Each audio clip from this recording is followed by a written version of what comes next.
గ్రామ పంచాయతీలు ఆర్థిక స్వాతంత్ర్యం కోల్పోయాయి. గ్రామ పంచాయతీలకు మొదట్నుంచి షాకులు తగులుతూనే ఉన్నాయి.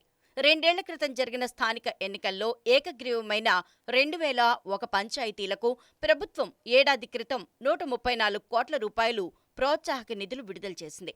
2000 లోపు జనాభా ఉన్న పంచాయతీలకు 5 లక్షల రూపాయలు, 2001 నుంచి 5000 లోపు ఉన్నవారికి 10 లక్షల రూపాయలు, 5001 నుంచి 10,000 లోపు వాటికి 15 లక్షలు, 10,000కు మించి జనాభా కలిగిన పంచాయతీలకు 20 లక్షల రూపాయల చొప్పున నిధులు కేటాయించింది.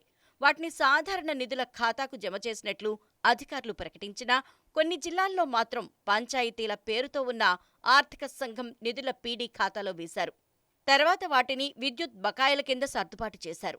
వైఎస్సార్ జిల్లాతో పాటు అన్నమయ్య జిల్లాలో 120కి పైగా పంచాయతీల్లో సర్పంచులకు ప్రోత్సాహక నిధులు వచ్చాయి అనే విషయం తెలిసేలోపే పీడీ ఖాతాలు ఖాళీ అయ్యాయి. వచ్చిన ఆర్థిక సంఘం నిధులను మొత్తం విద్యుత్ బకాయిలకు సర్దుబాటు చేయటంతో గ్రామ పంచాయతీల పరిస్థితి మరింత అధ్వానంగా మారింది.